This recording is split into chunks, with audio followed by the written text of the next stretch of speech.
The Civil War Battle Series, The Battle of Devil's Den. The struggle for the Devil's Den at Gettysburg occurred on July 2nd, 1863, under a hot and cloudless afternoon. Tens of thousands of soldiers of blue and gray had spent the morning in the humid, uncomfortable heat, maneuvering for position and occasionally exchanging shots as they eyed one another with resolution. For more than a day, portions of these two armies had ferociously grappled with one another in and around the small but strategically situated town of Gettysburg. Up to this hour, the battle had gone in favor of the Confederates, whose superior numbers had pushed two Union corps back through the town and onto a ridge and several hills that lay to the southeast. The victorious rebels had not pressed their advantage, though, and by the preceding evening, U.S. General Winfield Scott Hancock had managed to establish a solid line of defense on Cemetery Hill with Union reinforcements. Union Army Commander Major General George G. Meade had arrived on the field too late to witness any of the fighting. But after a quick survey of the field, he readily agreed with the subordinate generals that Cemetery Hill and neighboring Culp's Hill were suited for a defensive battle should Lee wish to continue his attack the following day. Standing alone, however, this high ground was insufficient to guarantee a satisfactory outcome for the Union. To the left of Cemetery Hill, a low-lying ridge ran through relatively open country along the Taneytown Road toward two more hills known locally as the Round Tops. Meade decided that his Third Corps, led by Major General Daniel Sickles, was best suited to protect this vulnerable flank from attack. Although Sickles' corps was among the smallest, it was the obvious choice for the job, because his men had spent the previous night encamped nearby after having made a forced march from Emmitsburg, Maryland, on muddy and almost impassable roads. Later in the morning, Meade ordered the Fifth Corps to occupy a position in support of Sickles near the Round Tops. Sickles followed Meade's instructions, placing his two divisions adjacent to Hancock's Second Corps along Cemetery Ridge. Around noon, however, worrisome news arrived from units Sickles had dispatched to reconnoiter the territory in front of his position. The Confederate troops in large numbers were reportedly moving to occupy some high ground in the vicinity of the Wentz and Rose farms near the Emmitsburg Road. Should this area fall into rebel hands, Sickles would be at a disadvantage because his troops, even on what was left of the declining Cemetery Ridge, would be exposed to plunging fire. Sending word to Meade of his intentions, Sickles ordered his two divisions approximately 1 mile from Cemetery Ridge. Marching out with full colors flying and brigade bands playing, Sickles positioned Brigadier General Andrew A. Humphrey's 2nd Division facing west along the Emmitsburg Road for about half-a-mile stretch. Major General David B. Birney's 1st Division continued this line by curving back to the south at a right angle to the Wentz Farm peach orchard for about another half-mile. On the far left flank of Sickles' line was a rise of mostly barren, rock-strewn ground known as Halk's Ridge. To the south, and running almost perpendicular to the ridge, was a stream called Plum Run. It meandered through a gully of large boulders overgrown with vines and bushes. This area was called Devil's Den, or Devil's Cave by locals, named after a large rattlesnake known as the Devil that had occupied it in the early days of pioneer settlements. On the far side of Plum Run lay the heavily wooded slopes of Round Top, also called Sugarloaf Hill, whose rocky crest was almost a half-mile from the creek. Adjacent to this hill, and lying to the rear of Halk's Ridge, was a smaller, rock-strewn hill called Little Round Top, which had recently been cleared of timber. Sickles had insufficient men to cover the hills in this sector, leaving the far left of the Union line vulnerable to attack.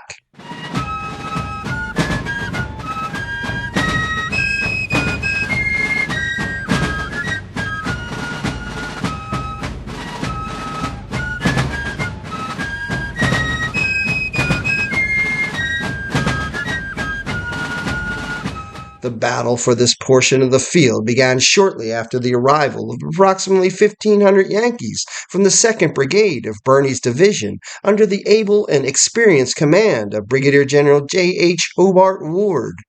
The 40-year-old Ward was a native of New York City and came from a family of soldiers. His grandfather had served in the American Revolution and his father in the Mexican War. Ward himself had enlisted in the 7th Regiment of the U.S. Army at age 18, rising to the rank of sergeant major in just 4 years. He too served in the Mexican War, receiving wounds at Monterey and again at Veracruz, where he was also captured. After the war, he served as Commissary General of New York. When the call to arms came in 1861, he recruited the 38th New York Volunteers and served as a regiment's colonel until earning a promotion to command of the 2nd Brigade in the fall of 1862. Ward's brigade comprised of 8 regiments, most of whom had seen hard service over the previous year in the battles of the Peninsula, 2nd Bull Run, Fredericksburg, and most recently, Chancellorsville. This was attested by the fact that virtually all of them counted fewer than 250 men in their ranks, and several had less than 200. The core of Ward's brigade consisted of 4 old veteran regiments, the 20th Indiana, the 3rd and 4th Maine, and the 99th Pennsylvania. A few months earlier, they had been joined by the 86th and the 124th New York of Whipple's now defunct 3rd Division. Although less experienced, both had seen heavy action at Chancellorsville.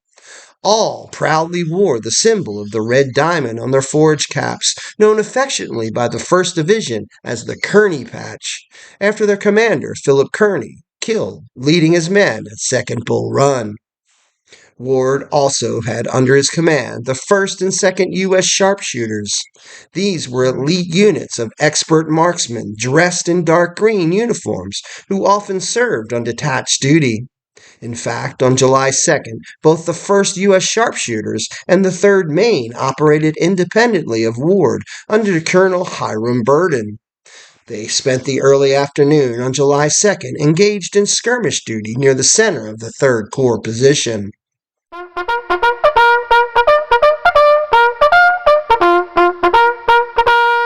Ward's brigade arrived at the ridge at about 3:30 p.m. and was formed up into order of battle. Ward sent out the 2nd U.S. Sharpshooters under Major Homer R. Stoughton as skirmishers about a half-mile ahead. He then deployed 4 of his regiments over a space of about 450 yards along the crest of the ridge. Lined up shoulder to shoulder was the 20th Indiana on the right, followed by the 86th New York, the 99th Pennsylvania, and the 124th New York, which was situated just above Devil's Den. Much of the brigade was positioned in the woods. The only exception was the 124th New York and an adjacent company of the 86th New York, which were completely out in the open. Off to the right, separated by a gap of about 250 yards, lay Colonel Regis de Trobriand's 3rd Brigade. It was formed up along a stone wall and in some woods, with its rear lying at the edge of a large wheat field. No efforts were made to construct breastworks by any of these men. Soon thereafter, Ward's men were joined by Captain James E. Smith's 4th New York Battery, which was sent to support Birney's defense of this position. Smith quickly sized up the situation and decided to place 4 of his 6 10-pound Parrott rifles on the left side of Ward's brigade in the exposed area at the top of the ridge. Another section of 2 guns, along with the battery's caissons and horses, were sent 150 yards further south into the rear in the Plum Run Valley to cover the left flank. It was difficult work because the rocky slopes were steep and the ridgeline contained little in the way of flat ground suitable for placing cannon. As these guns were being moved into position, the first shots from Confederate cannon, located a half-mile distance, began to fall along the ridge. Seeing the logic of Smith's decision to cover the Devil's Den flank, Ward sent off 9 of his 10 companies of the 4th Maine under Colonel Elijah Walker to bolster Smith's 2 detached guns. Picking their way down into the low marshy swell, these men formed a rough line amid the boulders located on the northern rim of Devil's Den that stretched across the far side of Plum Run. Weary of surprises, Walker then sent a company of skirmishers forward into the valley, while another squad was deployed to the left on the lower slopes of Round Top. Smith soon rode up to Walker and pleaded with him to remove his men to the far side of Devil's Den and form them in the woods at the base of Round Top.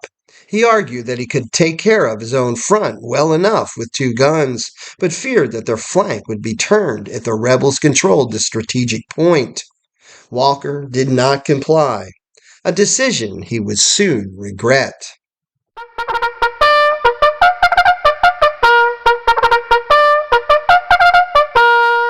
Less than a mile away, the first troops of Major General John Bell Hood's division of Lieutenant General James Longstreet's corps began stepping out from Seminary Ridge. Others would soon follow all along Longstreet's front, which stretched a mile and a half toward the direction of the town of Gettysburg. Seeing the advanced pickets of Hood's troops off in the distance, Smith immediately ordered his 4 cannon on the ridge to shift their fire toward the ominous ranks of Gray. At this distance, case shot was used when enemy lines were observed in the open, and solid shot when they were seen moving through the trees. Several Confederate batteries, including Latham's and Riley's, kept up a sharp return fire from a position to the rear of the assaulting rebel lines. Brigadier General Henry Hunt, Meade's chief of artillery, appeared at this time in the midst of the 4th New York artillerymen and conferred with Smith among the exploding shells around them. While effective at long range, it was evident that Smith's battery would not be able to depress their muzzles far enough to sweep much of the steep slope to their front, and Hunt believed that the position was untenable. Seeing that the artillery was already engaged, though, he saw no point in ordering Smith off the ridge. Confederate shots landed to the rear of the ridge in the midst of a cattle herd, causing a stampede that nearly crushed Hunt as he moved to the rear. Although Hood's advancing lines took casualties all along their path of assault, Hood, too, was severely wounded. The artillery fire did little to deter the momentum of the attack. More destructive was the accurate skirmish fire from Stoughton's sharpshooters, which forced at least 1 regiment in the rebel line to break 3 times and run to the rear. Once the rebel forces passed through this fire in the open fields of the Timber and Ross Farms, however, they benefited from cover provided by the reverse slopes of a slight hill and woods about 200 yards in front of the main Federal position. The first Confederate troops to appear in front of Ward's main line were the 3rd Arkansas and 1st Texas Regiments of Brigadier General Jerome Robertson's brigade. They came into view formed up in columns, yelling and shouting at the edge of a triangular-shaped field that came to a point just below the crest of the ridge. Pushing back Ward's skirmishers from the 99th Pennsylvania, they received a withering volley at 200 yards from the well-prepared ranks of blue lining the top of the ridge. This caused the gray ranks to pull back and retreat down the rocky slope, while the Yankees quickly reloaded their weapons. Another assault was made back up the hill less than 15 minutes later, this time more deliberately, as the Confederates made better use of the stone walls and rocky outcroppings for protection. They were also given the assistance of 2 more regiments that appeared on their right. These were the 44th and 48th Alabama, which were part of Brigadier General Evander Law's brigade that was heading toward the wooded slopes of the Round Top. As the 44th pulled back to regroup, skirmishers from the 2nd U.S. Sharpshooters appeared among Walker's men further up the creek. Forced to withdraw due to low ammunition, they warned the men of the 4th Maine that they were being outflanked by more rebels coming down through the woods of the Round Top. About this time, Colonel William Perry of the 44th Alabama was instructed by Law to aim his regiment for Smith's Battery with the intention of capturing it. Unfortunately for these Confederates, their assignment would be full of danger. Working their way with some effort through the rocks and boulders of Devil's Den at Gettysburg, the 44th Alabama was hit without warning by a well-aimed canister charge from the two 4th New York guns, joined by several volleys from the concealed skirmishers of Walker's 4th Maine. The officers of the 4th Maine immediately refused their left flank of their line to meet this new threat and opened up on the approaching enemy. Volleys were exchanged at 20 paces.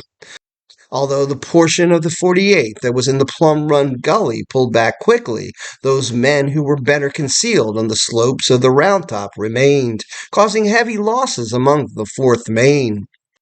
As the blue and gray ranks mixed, Smith's two cannons located at the rear had to cease fire in order to not hit Union soldiers in their fire zone.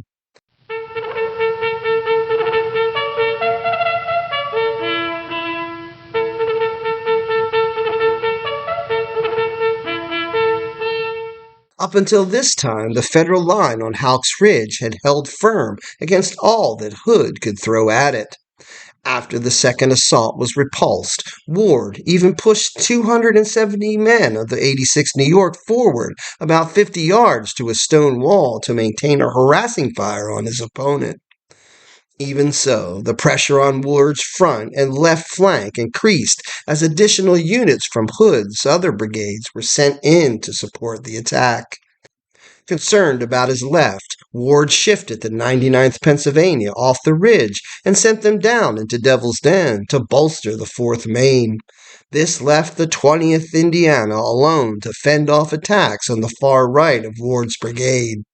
To compensate, Lieutenant Colonel William Taylor formed Companies B and H of his regiment into a skirmish line that reached back into the woods. Meanwhile, word was sent back to the rear that Ward's brigade was running low on ammunition. The situation was looking grim all along the 1st Division line, as Division Commander Birney was aware. Seeking to compensate, he began to dispatch regiments from one brigade front to another to hold his line intact. He reported later that my thin line swayed to and fro during the fight, and my regiments were moved constantly on the double quick from one part of the line to the other to reinforce assailed points. On the ridge, the men of the 4th New York Battery kept up a rapid fire that soon exhausted their supply of canister and case shot.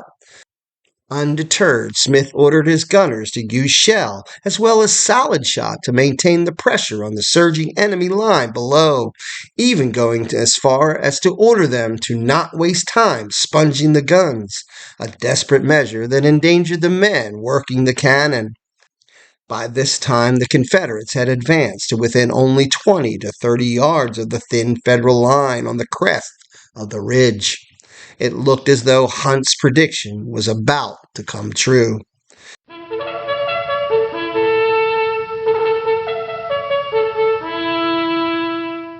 It was at this desperate moment that the commander of the 124th New York decided to turn the tables with a bold and risky move.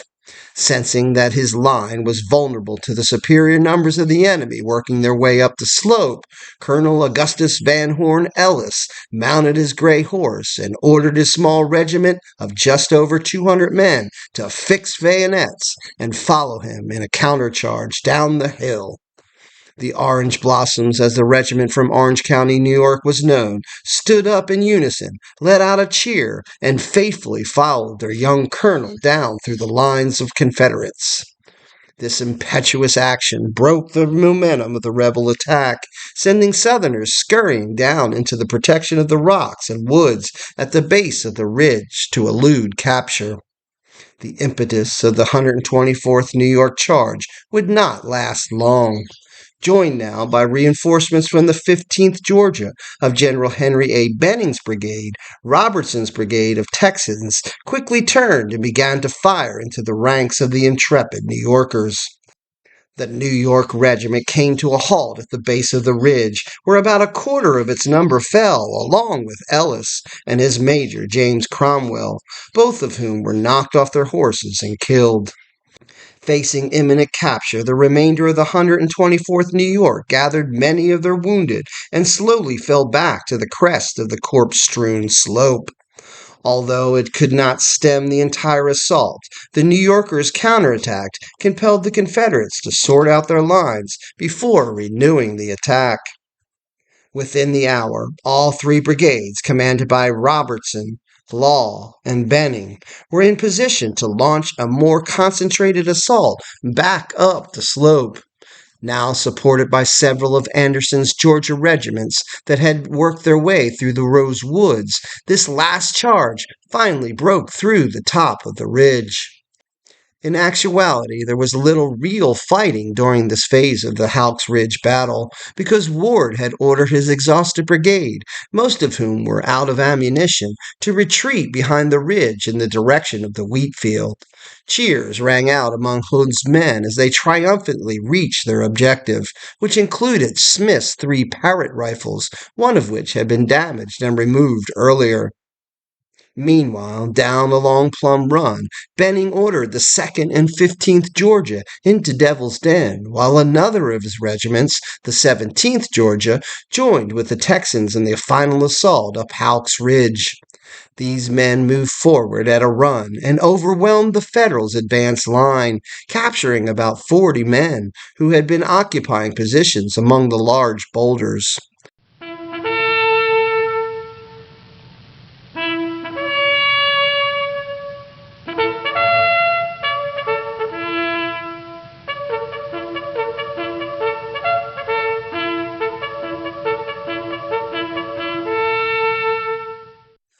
Unaware that he was outnumbered, Colonel Walker of the 4th Maine responded to the Confederate advance by ordering his men to fix bayonets and countercharge. Joining in this effort, Major John Moore of the 99th Pennsylvania ordered his men to attack, shouting, "For Pennsylvania and our homes!" The counterattack was surprisingly brief. Scattered elements of several Confederate regiments at the top of the ridge were hit unaware and quickly pulled back down the hill, temporarily abandoning the three cannon they had just claimed. The triumphant Federals did not remain long themselves. Finding the ridge was no longer a part of the Yankee line, they too were withdrawn to the rear. The cost was heavy, though. Each regiment had lost many of their number, including Colonel Walker and his major Ebenezer Whitcomb. In spite of severe wounds, however, Walker refused to leave and stayed with his men until they fell back. As they retreated, Sergeant Henry O. Ripley, the last survivor of the 4th Maine Color Guard, defiantly waved his flag in the face of the enemy. A total of 31 new bullet holes were later counted in its folds. Still, the seesaw fight was not over. The men of the 40th New York had arrived, having been ordered away from Dave Trobriand's brigade rather belatedly to provide support to the depleted 4th Maine near Plum Run. This regiment from New York City was known as the Mozart Regiment because it had been sponsored by the Mozart Hall Committee, a part of the city's democratic machine. Unaware of the Union intention to abandon Hawks Ridge, Colonel Thomas W. Egan formed his men just up from Plum Run and ordered them forward to plug the gap that had been left by the Maine and Pennsylvania regiments. As they moved forward into Devil's Den, they ran headlong into the ranks of the 17th and 2nd Georgia, which were cautiously advancing through the gully amid the destructive fire from Smith's two remaining guns. The rebels fell back behind the large boulders along Plum Run to take cover and then opened fire. They had assistance from several companies of the 48th Alabama, which were still positioned behind rocks and trees in the lower slopes of the Round Top. A short and vicious fight ensued, with repeated attempts by the 40th New York to dislodge the Confederates. There was much confusion in the smoke-filled defile, obstructing the view of the combatants. The crash of iron and lead against the granite rocks and the concussion of the sound from rifle and artillery blasts further added to the terror. Even after another Third Corps unit, the 6th New Jersey, joined in supporting the attack, no headway was made in an area that became known as the Slaughter Pen. Covered by the arrival of the 6th New Jersey on its right flank, the 40th New York eventually pulled back from Devil's Den in the direction of the wheat field. Here, its commander had difficulty rallying the regiment because Confederates from Halk's Ridge were now descending into the valley and threatening their flank. Within the next few hours, the last 2 guns of Smith's beleaguered battery were withdrawn along with the 6th New Jersey, thereby conceding this portion of the battlefield to the advanced regiments of Hood's division. Although intense and bloody fighting would continue nearby in the Rosewoods, Wheatfield, and along the slopes of Little Round Top for the next hour, the Confederate assault on Devil's Den was over by 6 p.m. The rebels had outflanked and outgunned the left flank of the Third Corps before it could be sufficiently reinforced by the arriving brigades of the Fifth Corps sent by Meade. Although more could have been done to recapture Devil's Den once the adjacent land in the Wheatfield and Rose Woods were taken by Hood's men later in the evening, this section of the field was no longer defensible. But the fighting in and around the Devil's Den was still not quite over.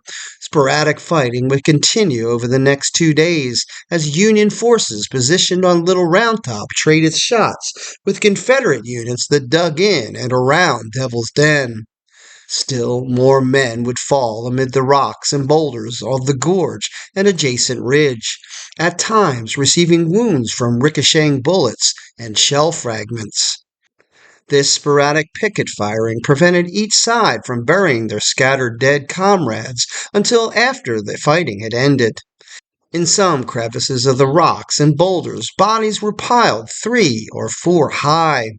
A large number of still unburied corpses lying among the rocks was captured 3 days later in more than a dozen photographs by Washington photographer Alexander Gardner. They still testify to the ferocity and horror of the struggle. Losses were heavy on both sides. The 7 regiments of Ward's brigade that served in this sector suffered 732 casualties, almost half of their total strength. Among the worst hit were the 20th Indiana, 4th Maine, and the 40th New York from David Trobadon's brigade, each of which lost around 150 men. Another 110 men from the 99th Pennsylvania, 90 from the 124th New York, and 66 from the 86th New York were casualties. Ward also reported the loss of 8 of his 14 field officers. Confederate casualties were equally severe.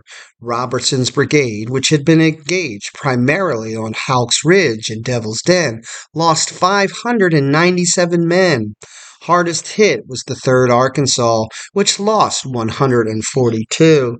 Anderson's brigade took 671 casualties, while both Law's and Benning's brigades each suffered about 500.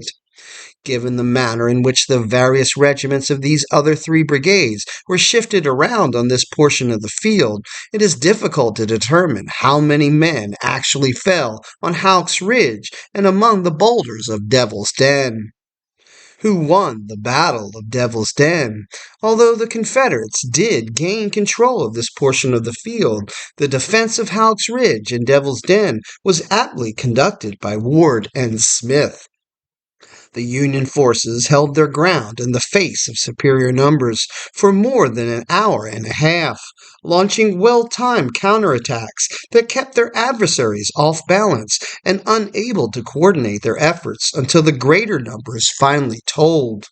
No doubt the difficult terrain, dense clouds of powder smoke, and frequent barrages of well-aimed artillery fire aided the defense of this position as well.